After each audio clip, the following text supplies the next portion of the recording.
अस्सलामुअलैकुम कतुमको खुशामदीद पर सिविल इंजीनियरिंग EPO की څنګه تاسو زه امید لرم چې تاسو بخیر نو نن به مونږ زده کوو چې AutoCAD څنګه انسټالیږي او څنګه رجسټر کیږي نو کوم چې زما سره AutoCAD موجود دی نو هلته پوینټرز وبوزم زما سره چې دی AutoCAD په D ډرایو کې دی نو زه به دا کولاو کوم بیا به هغه فولډر کولاو کوم کوم چې زما سره AutoCAD سیټ اپ موجود دی او بیا په دې سیټ اپ باندې رائټ کلیک کوم او رن ایڈمنسٹریٹر باندې کلیک کوم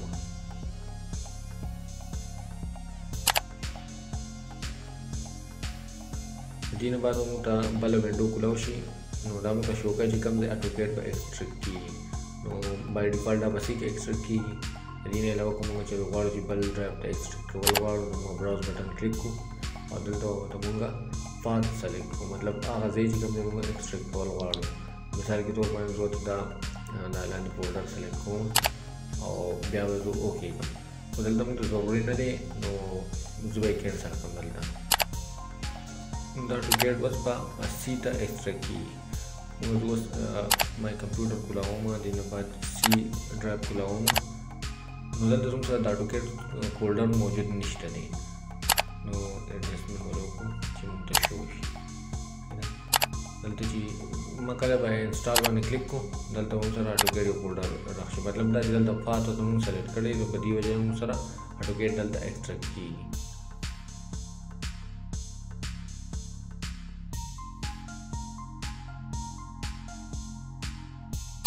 دلته دا میسج راکړي نو دلته موږ چې لوکو چې په اوکې باندې کلیک کوو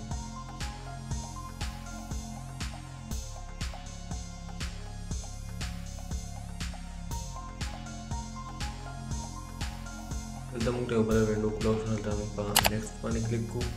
د دې نه علاوه په دې وینډو کې موږ دلته کنټري نیم سلیکټ کوو دلته پاکستان سلیکټ کوم تاسو هغه دې سلیکټ کړئ کوم چې تاسو اوسېږئ نو ما پاکستان سلیکټ کوم د هغې نه علاوه دلته ایکسپټ باندې دلته چیکو لګوم د دې نه علاوه تاسو اګریمنټ پړاوال غواړئ پړاو کوئ خو دا دومره ضروري نه دی چې څونه په ایکسپټ باندې کلیک کول ضروري دي دې نه بعد موږ په نیکسټ باندې کلیک کوو اوس په دې وینډو کې زموږ نه سیریل نمبر غواړي AutoCAD نو موږ دلته کې 1191 ورکو او د هغې نه بعد چې دی موږ په نیکسټ باندې کلیک کوو دې نه بعد موږ سره بله وینډو کولاو شي دلته زموږ سره هغه نوم راځي چې کله موږ وینډو انسټالو او موږ کوم نوم ټایپ کړی زموږ سره لاست نیم غواړي موږ به لاست نیم چې دی هغه موږ انټر کړو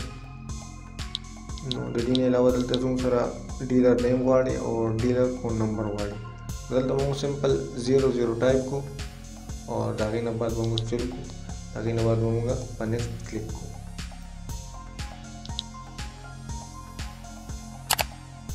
نو په دې وینډو کې موږ ته دلته دوه آپشنز دي یو چې ټایپیکل دی یو کسټم دی نو په دې ټایپیکل باندې نیکسټ کوو نو دلته موږ کوچر موږ ټایپیکل کوو نو دلته موږ چیک لګاو او دلته به چیکو لګاو د دې نه بعد موږ نیکسټ کوو نو ګورو چې په دې کسټم کې څه چل دی موږ ولاړ شو بیک په کسټم سلیکټ کوو او نیکسټ کوو دلته موږ دا هغه شیزونه شو کوي چې کوم سره نه انسټالیږي دلته موږ د کچ هغه شي باندې کلیک کوو او ویل به انسټال او آن لوکل هارډ ډرایو باندې کلیک کوو نو موږ سره انسټالیږي یعنی علاوه موږ سره ټوټوریل چې دی هغه موږ سره نه انسټالیږي ټوټوریل نو دا ویل به انسټال او لوکل هارډ ډرایو باندې کلیک کوو او نیکسټ کوو دلته موږ سره اتوماتیک به چیکونه راشي دې نه بعد موږ چلو کوو موږ دې نه بعد نیکسټ باندې کلیک کوو دې وینډو کې چې کوم موږ سره دلته دا ټیکسټ دی دا موږ سلیکټ کوو او دا به کاپي کوو دا موږ ته هغه ځای شو کوي چې کوم موږ سره AutoCAD به انسټالیږي نو دا موږ کاپي کوو دا موږ سره په کار راځي کو چېرې موږ غواړو چې یاره دا زموږ بل ځای کې انسټال کوو د سی نه علاوه نو موږ باید چلو کوو چې په براوز به کلیک کوو او دلته موږ یو فولډر سلیکټ کوو هر ځای کې تاسو انسټالول غواړئ مثال کې زه دا سلیکټ کوم او چې بیا په اوکې باندې به کلیک کوم دلته زموږ سره هغه فات به راشي چې کوم ځای زموږ سره دا انسټالیږي نو موږ ته دلته ضروري نه دی موږ به چې کوم دا موږ په سی کې انسټالول غواړو نو زه به دا سلیکټ کوم ټول ریموو به یې کوم او دلته به کنټرول وي کوم ټیکسټ چې موږ کاپي کړی و خو دا دلته په کار نه دي دا به موږ سره وروسته په کار راځي او بیا موږ په نیکسټ باندې کلیک کوو. په دې وینډو کې دلته که موږ چیک ولګوو نو زموږ سره به د اټوکیټ کوم ایکران چې دی هغه موږ سره به ډیسکټاپ باندې شو کېږي او که چېرې موږ ته نه وي پکار نو هلته موږ د دې نه چیک لري کوو. موږ دلته پکار دی موږ په دې کې چیک ولګوو او د دې نه بعد به موږ په نیکسټ باندې کلیک کوو او بیا به په نیکسټ کلیک کوو.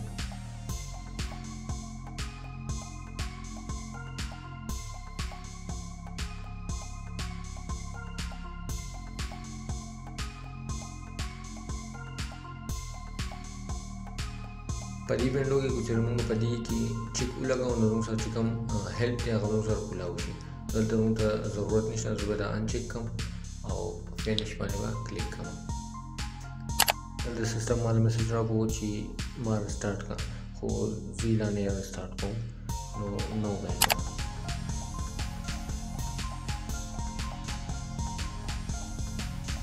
دا زموږ سره هغه فولډر دی چې کوم ځای موږ اټوکیټ ایکسټریکټ شوی چې موږ غواړو چې دا په یو ډرایو کې واچوو یو اس بی کې یا میموري کارډ کې یو بل سیسټم دی وي سو هلته یې موږ انسټالولی شو. اوس یې زده کوو د اټوکیټ دا رجسټر کولو طریقه چې اټوکیټ به موږ څنګه رجسټر کوو. نو اوس ګورو چې اټوکیټ به موږ رجسټر کوو څنګه. دا په ذهن کې واچوو چې کله موږ اټوکیټ انسټال کوو دا به کولاوو موږ نه موږ به دا اوس رجسټر کوو. نو موږ اوس چلو کوو چې لاړ به شو مای کمپیوټر ته او دلته به کلیک کوو. کم ټیکسټ چې موږ کاپي کړو نو هغه به دلته موږ پیسټ کوو. نو دا موږ هغه ځای ته بوځي چې کوم زموږ سره اټوکیټ انسټال شوی دی.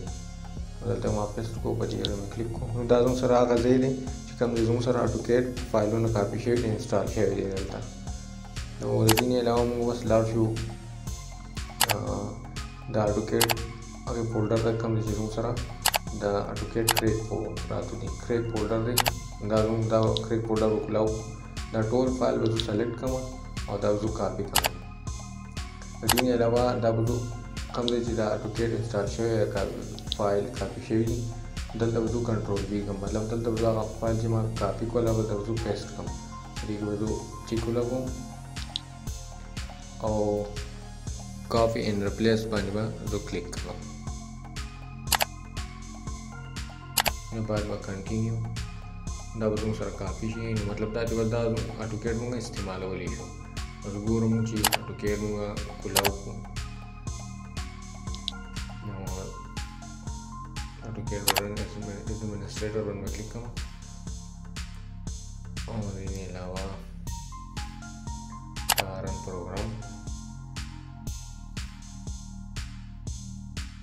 زموږ سره کولاو شي. دا طریقه د اټوکیټ انسټالولو او د اټوکیټ د رجسټر کولو چې اټوکیټ به موږ انسټالو څنګه او اټوکیټ به رجسټر کوو څنګه. دا ویډیو ما په انګلیش کې اپلوډ کړې ده په اردو کې مو اپلوډ کړې ده. د هغې لینک به تاسو ته په ډسکرپشن کې درکړم تاسو لاړ شئ هغه مو چیک کړئ چې کوم زبان ستاسو په سمجھ کې راځي هغه فالو کوئ چې اټوکیټ تاسو انشاءالله زده کړئ. نو مال اجازه راکړئ د هغې را روانکې ویډیو پورې د الله په امان او په دعاګانو کې مې یاد لرئ.